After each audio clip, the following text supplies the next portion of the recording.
నిజం నిలకడ మీదనే తెలుస్తుంది. అబద్ధం ఈలోపు ఆరులు చుట్టొస్తుంది. దానికి సాక్ష్యం ఒక్కసారి గుర్తుకు తెచ్చుకోండి. గత 5 ఏళ్లలో జరిగిన ప్రచారం ఏంటి? సాక్షికి 1000 కోట్ల రూపాయలకు పైగా డబ్బులు ఇచ్చారు, ప్రభుత్వపు సొమ్ము దోచిపెట్టారు అన్నట్టు. నేను అప్పుడే చెప్పా, జగన్ మీడియా విషయంలో ఎక్కడా రేపు పొద్దున్న దొరికే అవకాశం ఉండదు. ఎందుకంటే ఈనాడుకు కూడా ఇచ్చేవాడు యాడ్లు. ఒకసారి గుర్తుకు తెచ్చుకుంటే ఈనాడు సాక్షి రెండింటికి ఇచ్చేవాడు. ఏంటంటే ప్రభుత్వం ప్రయారిటీ దాని ఇష్టం. మొదటి 2 ఛానళ్ళకే 2 పత్రికలకే ఇస్తాం అనుకుంది. ఈనాడు నెంబర్ 1, సాక్షి నెంబర్ 2 రెండింటికి ఇచ్చుకున్నాడు. అదే సందర్భంలో టీవీ ఛానల్లో టాప్ 5 రేటింగ్లో ఉన్న వాళ్ళకే ఇచ్చారు. ఆ టాప్ 5 రేటింగ్లో ఈటీవీను, ఏబిఎన్, ఆంధ్రజ్యోతి లేదు. టీవీ 5కి ఇవ్వాల. టీవీ 5ని మోసం చేశారు. టాప్ 5లో లేదు. ఇదే టాప్ 5లో ఉంది అది, కానీ దానికి ఇవ్వలేదు.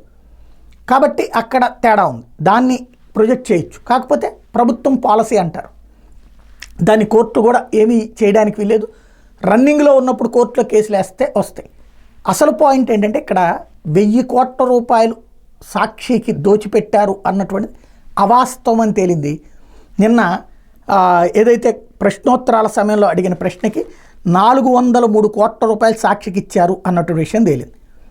ఇందులో చివరికి దాన్ని ఏమంటారు, మిగతా పత్రికలకి ఎంత ఇచ్చారు అంటే మిగతా పత్రికలకు కూడా 488 కోట్లు ఇచ్చారు. మిగతా పత్రికలు ఏమున్నాయి? ఈనాడు, ఆంధ్రజ్యోతికి ఇవ్వలేదు. ఇంగ్లీష్ పత్రికలకి కలిపి ఇచ్చింది 488 కోట్లు. 1000 కోట్ల రూపాయలు దోచిపెట్టాడు పత్రికలకి, ఇంగ్లీష్ పత్రికలకి, ఇంగ్లీష్ మీడియాకి అని చెప్పుకొచ్చారు. గుర్తుంది కదా? ఇంగ్లీష్ మీడియాకి నేషనల్ మీడియాను కూడా కొనేస్తున్నాడు. అదంతా ఈడ్చిపెడితే అంతా మొత్తం కలిపితే 888 కోట్లు 5 ఏళ్లలో కూడా కలిపేసేసి 403 కోట్లు మాత్రమే అంటే కౌంటబుల్ కాదు అది. ఎందుకంటే అంతకుముందే అంత ఇచ్చారు తెలుగుదేశం హయాంలో అన్నది ఇక్కడ లెక్క.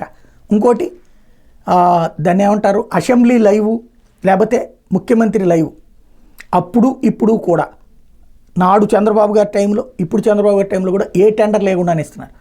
జగన్ టైంలో కూడా అట్లాగే ఏ టెండర్ లేకుండానే ఇచ్చుకొచ్చారు. అసలు పాయింట్ అది. ఇక్కడ 1000 కోట్ల రూపాయలు అన్నటువంటిది అబద్ధం అన్నటువంటి నిజం ఇప్పుడు తేలింది.